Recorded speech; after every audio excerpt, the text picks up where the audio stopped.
அனைவருக்கும் வணக்கம். உங்களுடன் இணைந்திருப்பது ஸ்டோரி டைம் வித் ஸ்ரீகாந்த். ரொம்ப நாளைக்கு அப்புறம் உங்கள் எல்லாரையும் நம்ம சேனலில் சந்திக்கிறதுல எனக்கு ரொம்பவே மகிழ்ச்சி.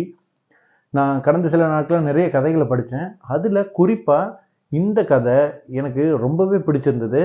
அது கட்டாயம் மனிதர்களாக இருக்க நம்ம எல்லாருமே தெரிஞ்சுக்க வேண்டிய ஒரு முக்கியமான கதை அப்படின்றத நான் நினச்சேன். அதனால தான் இதை இன்னைக்கு உங்களோட பகிரணும் அப்படின்னு ஆசைப்பட்டேன். அதுவும் இன்னைக்கு நம்ம எல்லாருமே புயல்னு சொல்லி இயற்கை நிகழ்வை பற்றி பேசிகிட்டு இருக்கோம் இல்லையா? இந்த நேரத்தில் இந்த கதையை தெரிஞ்சுக்கிறது ரொம்பவே பொருத்தமாக இருக்கும். செல்மா லெகர் அப்படின்னு ஸ்வீடனை சேர்ந்த ஒரு பெண்மணி, மிகச்சிறந்த ஒரு எழுத்தாளர். அவங்க தன்னுடைய எழுத்துக்காக நோபல் பரிசை வாங்கியிருக்காங்க. அவங்க எழுதின த கிறிஸ்மஸ் ரோஸ் அப்படின்ற அந்த கதை இருக்கு இல்லையா, அதை தமிழில் தேவமலர் அப்படின்னு சொல்லியும் மொழிபெயர்ப்பாகி வந்திருக்கு. அந்த கதையை தான் உங்ககிட்ட ஷேர் பண்ணலாம் அப்படின்னு நான் நினச்சேன்.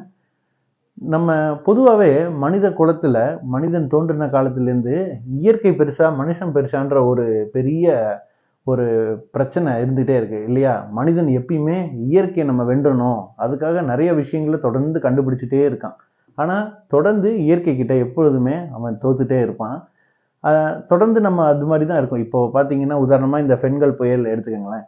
அது புயலாக மாறுமா, எந்த திசையில் போகும், எவ்வளோ காற்று அடிக்கும், மழையை கொடுக்குமா மழையை கொடுக்காதா அப்படின்னு நிறைய கணிப்புகள் இருந்தாலும் தொடர்ந்து துல்லியமாக யாராலையுமே இவ்வளவு தொழில்நுட்பம் வளர்ந்த காலத்துலேயும் பண்ண முடியல இல்லையா?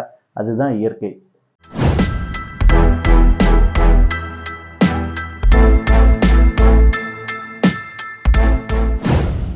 இயற்கையை மிஞ்ச மனிதனால ஒருபோதும் முடியாது. ஆனால் இந்த இயற்கை எவ்வளோ மகத்தானது, அந்த மனுஷங்க எப்படி ரசிக்காமல் அதை அப்படியே கடந்து போயிட்டுருக்காங்க அப்படிங்கிறத இந்த கதையோட பிரமாதமாக வேறு எந்த வகையிலையும் சொல்லவே முடியாது. அப்பேற்பட்ட ஒரு மகத்தான கதை இது. இது கிட்டத்தட்ட வெறும் ஒரு 100 பக்கங்களுக்குள்ளே தான் இருக்குது. 90லேருந்து 100 பக்கங்களுக்குள்ளே இருக்கிற ஒரு சின்ன கதை. ஆனால் அதில் சொல்லப்பட்டிருக்க விஷயம் இருக்கு இல்லையா, அது நம்மளை எப்பயுமே தொடர்ந்து சிந்திக்க வைக்கும். இயற்கையை இதை விட மிகச்சிறந்த வழியில் ரொம்ப அழகாக வேற யாராலையும் சொல்ல முடியாது அப்படின்னு எனக்கு இந்த கதையை படிக்கும்போது தோணுச்சு. சரி, இந்த கதை ஒரு திருடன் மையப்படுத்தி தொடங்குது. சொல்லப்போனால் இந்த கதைக்கு அந்த திருடனாக இருக்கிற அந்த கேரக்டர் தான் ரொம்பவே முக்கியம் அப்படின்னு சொல்லலாம். கதை எப்படி தொடங்குதுன்னா, ஒரு பெரிய ஊர் இருக்குது. அந்த ஊரில் ஒரு தொடர்ந்து திருட்டில் ஈடுபட்டு ஒரு திருடன் இருக்கான். அந்த திருடனை இனிமேல் அந்த ஊருக்குள்ளேயே வரக்கூடாது அப்படின்னு சொல்லி அந்த ஊரை சேர்ந்த எல்லா மக்களும் ஒதுக்கி வச்சிடுறாங்க. அவன் தன்னுடைய மனைவி அப்புறம் அவனோட குழந்தை இவங்க எல்லாரையும் கூட்டிட்டு வேற வழியே இல்லாமல் அந்த ஊருக்கு பக்கத்தில் இருக்கிற ஒரு காட்டுக்கு குடியேறி போயிடுறான். அவன் அந்த ஊருக்குள்ளே வரவே கூடாது அப்படிங்கிறது தான் அந்த ஊரில் போட்டிருக்கிற ஒரு கட்டளை. அந்த காலத்துலலாம் ஊரை விட்டு தள்ளி வச்சிருவாங்கல்ல, அந்த மாதிரி. இப்போ அந்த காட்டுக்குள்ள போன அந்த திருடன் என்ன பண்றான்னா, அவன் மனைவி குழந்தையோட அந்த காட்டுல ஒரு குகை மாதிரி ஒரு அமைப்பு இருக்கு. அந்த குகையில தான் வாழ்ந்துட்டு இருக்கான். அவன் என்ன நினைச்சான்னா, நம்ம காட்டுக்குள்ள குடியிருந்தா நம்ம உணவுக்கு என்ன பண்ணுவோம், அன்றாட தேவைகளுக்காக என்ன பண்ணுவோம் அப்படின்னு அவன் ரொம்ப கவலைப்பட்டுட்டு இருந்தான். ஆனா அந்த காடு, இந்த மக்கள் இருக்காங்க இல்லையா நாட்டுல, அவங்க நினைச்ச மாதிரியான காடா இல்லை. அந்த காடு இந்த திருடனுக்கு தேவையான தண்ணி, அவனுக்கு உணவு, பசிக்கு தேவையான பழங்கள் எல்லாத்தையுமே வாரி இறைக்குது. காட்டில் அந்த திருடன் தன் குடும்பத்தோட ரொம்ப சந்தோஷமா இருந்துட்டு இருக்கான். இந்த திருடனோட மனைவி இருக்காங்க இல்லையா, அவங்க ஊருக்கு போகணும், நகரத்துக்கு போகணும் அப்படின்னு ஒரு நாள் நினைக்கிறாங்க. திருடனுக்கு தான் தடை இருக்கே தவிர அவனோட மனைவிக்கோ குழந்தைக்கோ அந்த ஊருக்குள்ள போறதுக்கு எந்த விதமான தடையும் கிடையாது. அதனால இவங்க என்ன பண்றாங்கன்னா, தன்னுடைய குழந்தைய கூட்டிட்டு அந்த காட்டுக்கு பக்கத்தில் இருக்கிற அந்த நகரத்துக்கு போகிறாங்க. அந்த நகரத்தோட தொடக்கத்திலேயே பார்த்தா ஒரு பெரிய ஒரு சர்ச் இருக்குது. சரிங்களா? அந்த சர்ச்சு அந்த ஊர் போகிறதுக்கு முன்னாடியே இருக்குன்னு வைங்க. அதை சுற்றி வேறு யாரும் மனிதர்கள்லாம் இருக்க மாட்டாங்க. அது ஒரு பெரிய சர்ச்சு. ஒரு பாதிரியார் தான் அதை நிர்வாகம் பண்ணிட்டு இருக்காரு. அந்த சர்ச்சுக்கு வெளியே ஒரு பெரிய தோட்டம். அந்த தோட்டத்தில் நிறைய மலர்கள் இருக்குது. பார்க்குறதுக்கு ரொம்பவே அழகாக இருக்குது. இதை பார்த்த உடனேயுமே இந்த குழந்தை இருக்கு இல்லையா, கிடுகிடுன்னு ஓடி போய் அந்த தோட்டத்தில் இருக்கிற பூக்களோட விளையாடுறதுக்காக வேகமாக உள்ளே போகுது. உடனே அந்த சர்ச்சில் இருந்த பாதிரியார் ஓடி இந்த குழந்தைய தடுக்கிறாரு. நில்லு, இந்த தோட்டத்தில் இருக்க பூக்கள் எல்லாம் தொடுறதுக்கு உனக்கு அருகதை கிடையாது அப்படின்னு அந்த குழந்தைய பார்த்து சொல்லி தடுத்துடுறாரு. பூவெல்லாம் நீ தொடக்கூடாது அப்படின்னு, வெளியே போ அப்படின்னு சொல்லிடுறாரு. இதை பார்த்துட்டு இருந்த அந்த திருடனுடைய மனைவிக்கு வந்து ரொம்ப கோபம் வந்துடுது. அவ வந்து கோச்சுக்கிறா அந்த பாதிரியார் மேல. ஏன்னா குழந்தைய போய் இந்த மனுஷன் எப்படி பேசிட்டாருன்னு சொல்லிட்டு, நீ வாமா இதெல்லாம் எல்லாம் தொடாத, நம்ம வந்து நம்ம காட்டுல இல்லாத அழகான பூ வாங்கி இருக்க போகுது அப்படின்னு சொல்லிடுறா. உடனே இதை பார்த்து பாதிரியார் என்ன சொல்றாரு, காட்டுல இருக்கிற அழகான பூவா, இங்க பாரு, இங்க இருக்கிற பூவெல்லாம் நீ நினைக்கிற மாதிரி சாதாரண பூ கிடையாது, இதெல்லாம் வேற வேற வேற நாடுகள்ல இருந்து வரவழைக்கப்பட்ட வித்தியாசமான பூ தெரியுமா அப்படின்றாரு. அதுக்கு இவ என்ன சொல்றான்னா, அட நீங்க வேற, இதெல்லாம் ஒன்றும் பெரிய இதெல்லாம் இல்லை, இதை விட சூப்பரான பூவெல்லாம் காட்டுக்குள்ள இருக்கு அப்படின்னு சொல்றா.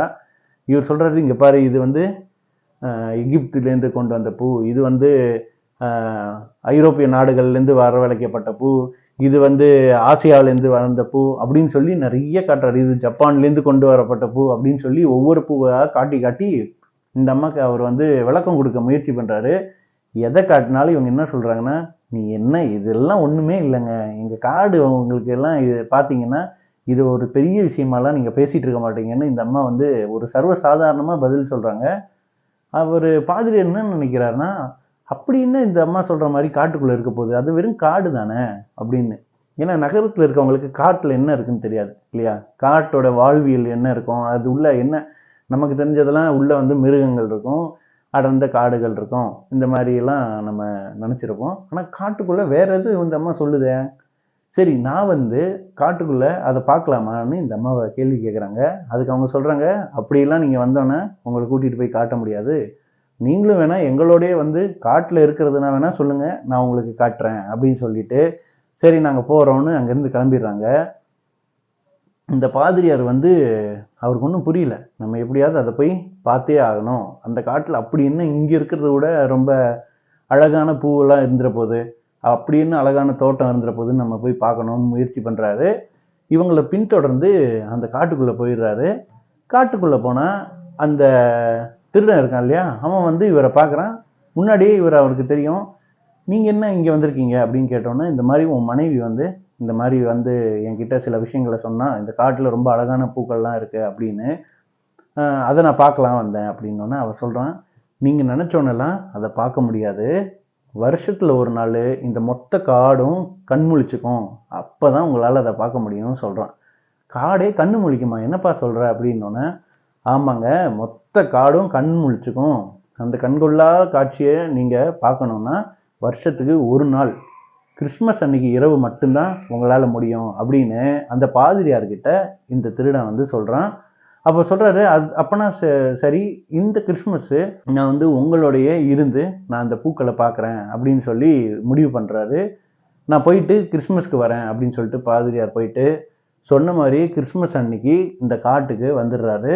அந்த பாதிரியார் என்ன நினைக்கிறாருன்னா, நம்ம எல்லா வருடமும் வந்து வழக்கமாக நகரத்தில் மக்களாக இந்த கிறிஸ்துமஸ் விழாவை கொண்டாடிக்கிட்டு இருக்கோம், ஒரு சேஞ்சுக்கு நம்ம ஏன் இந்த ஒரு அற்புதமாக ஏதோ காடே கண் விழிச்சுக்கிறோன்னு இவன் சொல்கிறானே, நம்ம ஏன் இதை பார்க்கக்கூடாதுன்னு ஆசைப்பட்டு சொன்ன மாதிரியே காட்டுக்குள்ளே வந்துடுறாரு.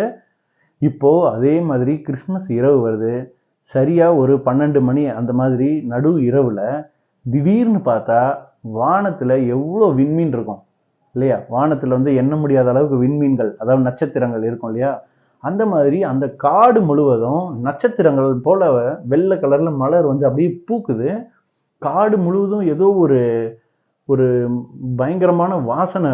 அந்த வாசனையை வந்து இவர் இதுக்கு முன்னாடி அவ்வளோ பெரிய தோட்டம் அங்கே வச்சிருக்காரு, அவ்வளோ பூக்கள் வித்தியாசமாக இருக்குது, ஆனால் இப்படிப்பட்ட ஒரு பேரழகை, ஒரு அதி அற்புதமான பூக்களை வந்து அவர் பார்த்ததே இல்லை. அந்த அளவுக்கு அந்த காடு முழுவதுமே வானத்தில் எவ்வளோ நட்சத்திரம் கவுண்ட் இருக்கும் அந்த மாதிரி ஒரு ஃபுல்லாக தெரியுது. அப்படியே காடு ஃபுல்லாக பிரகாசமாக இருக்குது. எல்லாமே வந்து ஒரு காற்றுக்கு அப்படியே நடனம் ஆடுது, அந்த செடிங்கள்லாம் எல்லாமே ஆடுது. இவர் கண்ணுக்கு எப்படி தெரியுதுன்னா, அந்த காட்டில் இருக்க செடி மரம் எல்லாம் ஒன்றோட ஒன்று கை கோர்த்துட்டு நடனம் ஆடுற மாதிரி தெரியுது கிறிஸ்மஸுக்கு. அவங்களோட சேர்ந்து இந்த காட்டுக்குள்ளே குடியிருக்கிற இந்த திருடன், அவங்க மனைவி, குழந்தை எல்லாருமே ரொம்ப மகிழ்ச்சியாக இருக்கிறாங்க. இந்த ஆச்சரியத்துலேருந்து இவரால் மீளவே முடியல. எப்பேற்பட்ட ஒரு காட்சி, ஐயோ இதை வந்து நம்ம ஊரில் இருக்கிற யாருமே இந்த மாதிரி பார்த்தது இல்லைன்னு ரொம்ப பிரமிச்சிடுறாரு. இதுக்கு முன்னாடி ஒரு சின்ன விஷயம் என்னன்னா, இவர் அந்த கிறிஸ்மஸ்க்காக காட்டுக்கு வரும்போது ஒரு விஷயத்த அந்த திருடன் சொல்லியிருப்பான். நீங்கள் எங்கள் காட்டுக்கு வரலாம், தங்கலாம், கிறிஸ்மஸ் அன்னைக்கு இரவு இந்த காடே கண்முழிக்கிற அந்த அற்புதமான காட்சியை நீங்கள் பார்க்கலாம். ஆனால் ஒரு விஷயம், இந்த காட்டில் இருக்க எந்த செடியோ எந்த பூவையும் நீங்கள் பறிக்கவே கூடாது, அதுக்கு நீங்கள் சம்மதம்னா வாங்கன்னு சொல்கிறான். இவரும் சரின்னு சொல்லிட்டு தான் வந்துடுறாரு.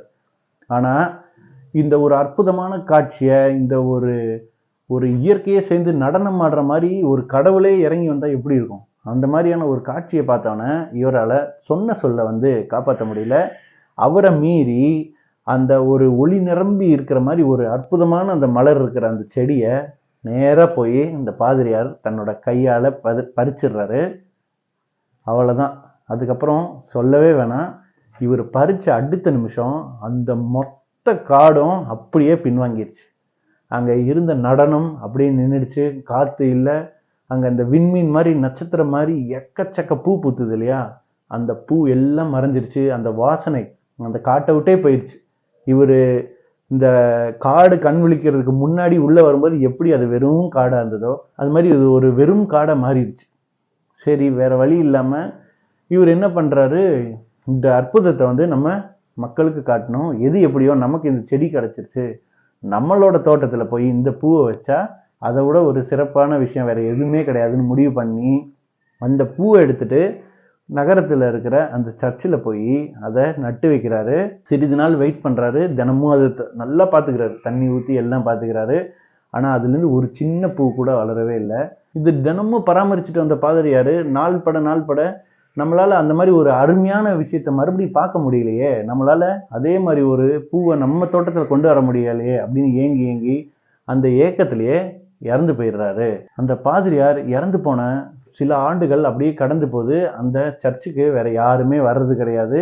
அந்த சர்ச்சு கிட்டத்தட்ட ஆள் நடமாட்டமே இல்லாமல் ஆயிடுது.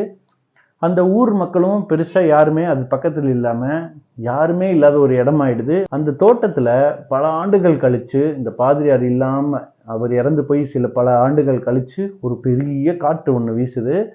அந்த காத்துல அவர் பார்த்து நட்டு வச்சு வளர்ந்தது பாத்தீங்களா, அந்த செடி, அந்த மலர், விதமான அழகழகான மலர், அது எல்லாமே அந்த காத்துல அடியோடு அடிச்சுட்டு போயிடுது. ஒரே ஒன்று மட்டும் அடிச்சுட்டு போல, அதுதான் இவர் அந்த காட்டிலேருந்து எடுத்துட்டு வந்து நட்டு வச்ச அந்த செடி. அந்த செடி மட்டும் அப்படியே அந்த காற்றுல அடிச்சுட்டு போகாமல் இருக்கு. மொத்தமும் காலி ஆயிடுச்சு. அந்த இடத்துல வேற எதுவுமே இல்லை. கொஞ்ச நேரத்தில் கிறிஸ்மஸ் இரவு 12 மணி வருது. அந்த தோட்டத்தில் முதல்ல ஆள் நடமாட்டமே இல்லாமல் இயற்கை மட்டுமே இருக்கக்கூடிய அந்த தோட்டத்தில் அந்த தேவ மலர் முதல்ல பூத்து அது வானத்தில் இருக்கிற நட்சத்திரம் போன்ற ஒரு ஒளியில அந்த இடத்துல அமைதியா இருக்கு. அதோட இந்த கதை முடிவடையுது. இந்த கதையை நீங்க கேட்டது மூலியமா உங்களுக்கு நல்லாவே புரிஞ்சிருக்கும். இயற்கையா ஒரு செடியோ ஒரு பூவோ இருந்தா அது மனிதன் வந்து பார்த்து ரசிக்கிறதுக்காக மட்டும்தான். எந்த ஒரு இயற்கையான விஷயமுமே சரி, அது மனிதனால் ஏற்படுத்தப்படாத ஒரு இயற்கையான விஷயமா இருந்துச்சுன்னா அது கண்டிப்பா ரசிக்கிறதுக்காக மட்டும்தான். அதை எடுத்துட்டு போய் நம்மளோடதாக்கிக்கணும், நமக்கு சொந்தமாக்கிக்கணும்னு நினைச்சா இயற்கை உங்களை விட்டு கண்டிப்பா பின்னோக்கி போயிடும். கொரோனா காலகட்டம் உங்க எல்லாருக்குமே ஞாபகம் இருந்திருக்கும். கிட்டத்தட்ட ஒரு 2 வருஷம் நம்ம எல்லாம் வீட்டில் முடங்கி இருந்தோம். ஆனா வீட்டில் முடங்கி இருந்தது மனுஷன் மட்டும்தான். ஆனா இயற்கைக்கு தன்னை மறுபடியும் நீட்டிக்கிறதுக்கு கடவுளே கொடுத்த ஒரு வரம் மாதிரி அந்த 2 வருஷம். எங்கெங்கெங்கயோ காஞ்சு போய் இருந்த அந்த நிலங்கள்லாம் மறுபடியும் பச்சை பசேல்னு ஆச்சு. காடுகள்லாம் மறுபடியும் சரியாச்சு. சில ஸ்டடீஸ்லாம் சொல்றாங்க ஓசோன் மண்டலமே மறுபடியும் ரிவர்ட் ஆகி அதுல இருந்த அந்த இதெல்லாம் மறுபடியும் க்ளோஸ் ஆச்சு அப்படின்ற மாதிரி சொல்றாங்க. நிறைய நம்மளே வீடியோஸ்லாம் பார்த்துருப்போம். சர்வசாதாரணமாக வனவிலங்குகள்லாம் வந்து ரோட்லேயே நடமாடினது, அது மாதிரி வெளிநாட்டு பறவைகள்லாம் அங்கே வந்து இருந்தது. இந்த மொத்த உலகமே இந்த 2 வருஷத்தில் மனுஷன் நடமாட்டம் இல்லாமல், போக்குவரத்து நெரிசல் இல்லாமல், வெறிச்சோடுன்னு இந்த சாலைகளும் புகை தொழிற்சாலைகள்லாம் இயங்காமல் இருந்த இந்த 2 வருஷத்தில் இயற்கை தன்னை தானே புதுப்பிச்சுக்கிட்டது அடுத்த 100 வருஷத்துக்கு மனுஷனுக்கு உதவும் அப்படின்றத சில ஆய்வுகளில் சொல்கிறாங்க. இது வந்து இயற்கை தன்னை தானே மீட்டெடுக்கிறதுக்கு கடவுளே கொடுத்த ஒரு டைம் மாதிரி கூட நம்ம வச்சுக்கலாம். அந்த மாதிரி நம்ம முடிஞ்ச அளவுக்கு இயற்கையை டிஸ்டர்ப் பண்ணாமல், இயற்கையை வந்து நம்மளோட சொந்தமாக்கிக்காம, இல்லை அதை நம்ம ஆதிக்கம் பண்ணணும் அப்படின்னு நினைக்காம இருக்கிறது தான் நம்ம எல்லாருக்குமே நல்லது. இந்த கதையை பற்றி நீங்கள் என்ன நினைக்கிறீங்க அப்படிங்கிறத மறக்காமல் கமெண்ட் செக்ஷனில் சொல்லுங்கள். மீண்டும் ஒரு நல்ல கதையோட உங்களை சந்திக்கிறேன். நன்றி, வணக்கம்.